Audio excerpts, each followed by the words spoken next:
Ikuti keterangan Pak SBY dari Tokyo kemarin yang memberi sinyal kuat bahwa akan ada protes besar, akan tumbuh lagi semacam cekcok politik di publik, akan muncul lagi kegiatan-kegiatan demonstrasi. Semua hal yang pernah dilakukan di masa lalu tentu punya impact di masa kini. Jadi kalau dikatakan bahwa kan ini periodenya Pak Prabowo, oh iya 800 triliun yang mesti dibayar itu hutang dari Prabowo. Bukan, itu hutang bawaan dari Presiden Jokowi. Presiden kita saat ini sudah mempersiapkan agar Indonesia tidak terjadi violet dan lain-lain sebagainya, yang mana dia mendatangkan seorang ahli investor dan juga miliarder dari luar negeri, yaitu Ray Dalio.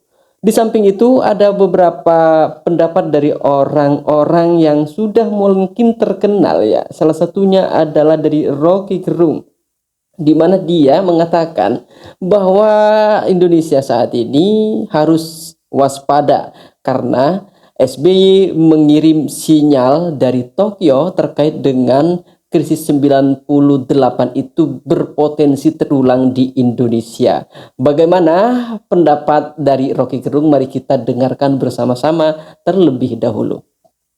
Publik mulai melihat tanda-tanda sebetulnya reformasi jilid 2 itu. Seluruh komponen yang pernah atau semua variabel yang pernah menyebabkan reformasi di 98 sayup-sayup dan makin kuat terdengar sedang bekerja di hari-hari ini. Ini petunjuk pertama bahwa pemerintahan Presiden Prabowo ada di dalam satu suasana yang orang sebut aja ketidakpastian. Padahal kita tahu bahwa kebutuhan kita untuk investasi yang memang sangat diperlukan untuk mendrive 8% pertumbuhan ekonomi memerlukan kepastian. Semua teori di dunia itu tidak ada orang yang mau investasi di suatu negara, dalam hal Indonesia tentu, bila tidak ada kepastian. Ya, memang ini agak sedikit mengkhawatirkan bagi kita jika reformasi tahun 1998 itu kembali terjadi, yaitu reformasi jilid 2 seperti yang diungkapkan oleh Bung Rocky. Akankah ini akan terjadi? Ya, setidaknya mari kita dengarkan bersama kembali apa yang disampaikan oleh Bung Rocky ya. Kepastian arah politik, kepastian ketertiban atau order di dalam pemerintahan, kepastian stabilitas, kepastian hukum apalagi itu. Jadi semua soal itu mulai kita bisa tempatkan dalam satu teori besar bahwa memang dari awal ada beban yang akhirnya meledak atau bukan sekedar meledak tapi menindih, beban yang menindih pemerintahan Presiden Prabowo akibat kebijakan presiden sebelumnya tuh. Hal yang biasa orang katakan, loh semuanya Jokowi, kan sekarang Presiden Prabowo. Oh iya, politik itu, ekonomi itu, rencana itu, semua hal yang pernah dilakukan di masa lalu tentu punya impact di masa kini. Jadi kalau dikatakan bahwa kan ini periodenya Pak Prabowo, oh iya 800 triliun yang mesti dibayar itu hutang dari Prabowo. Bukan, itu hutang bawaan dari Presiden Jokowi. Bahwa konflik agraria yang terus berlangsung hari ini dimulai 100 hari yang lalu ketika Presiden Prabowo memerintah. Betul. Ya itu dungunya di situ, cara buzzer-buzzer ini berargumentasi. Kan itu semua adalah limpahan dari presiden sebelumnya. Konflik di Rempang, konflik di Yap, saya setuju jika kemudian ini memang bukan salahnya Prabowo ya, karena bagaimanapun saat ini Prabowo lagi ingin memperbaiki kondisi yang terjadi di Indonesia yang disebabkan oleh pada pemerintahan sebelumnya, entah itu SBY, Megawati, ataupun juga yang baru-baru ini yaitu adalah Jokowi.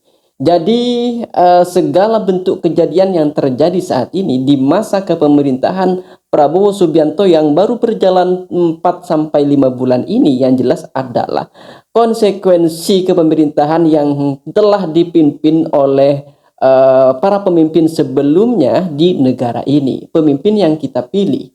Jadi imbasnya adalah saat ini. Beda kemudian jika yang terjadi saat ini itu adalah apa yang dihasilkan oleh Prabowo. Misalnya ya, Jokowi yang lagi menduduki di periode ketiga. Yang jelas ini akan terlihat adem ayem, ataupun segala bentuk kejadiannya itu adalah bentuk kejadian yang dilakukan oleh Jokowi. Beda dengan Prabowo saat ini.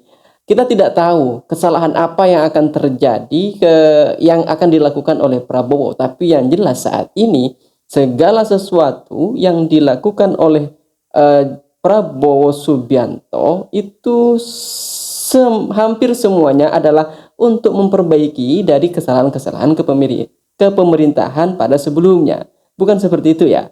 Mari kita dengarkan bersama kembali. Apakah ada yang memprovokasi keadaan ini? Apakah ada tukang kompor? Apakah ada para penunggang gelap untuk mengulangi lagi reformasi? Sama sekali tidak ada. Sama seperti 98 itu tidak ada yang menunggangi.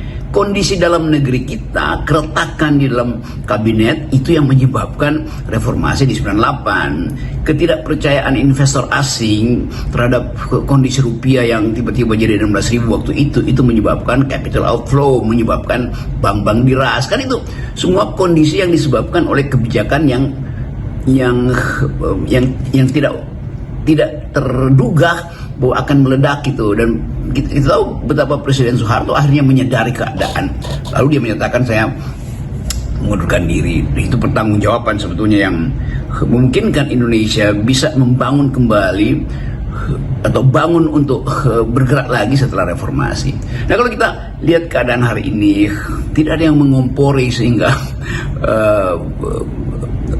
investor asing itu menahan gairahnya untuk berinvestasi di Indonesia. Tidak ada yang mengompori sehingga bahkan masyarakat sipil mulai menuntut supaya tidak ada penundaan pengangkatan pegawai negeri karena ada hal itu sudah dirasakan oleh Prabowo bahwa krisis ini akan terulang jika kemudian tidak ada langkah-langkah jitu dari Prabowo untuk mengatasi hal tersebut. Ataupun jikapun terulang, Indonesia tidak lagi terpuruk seperti tahun-tahun sebelumnya.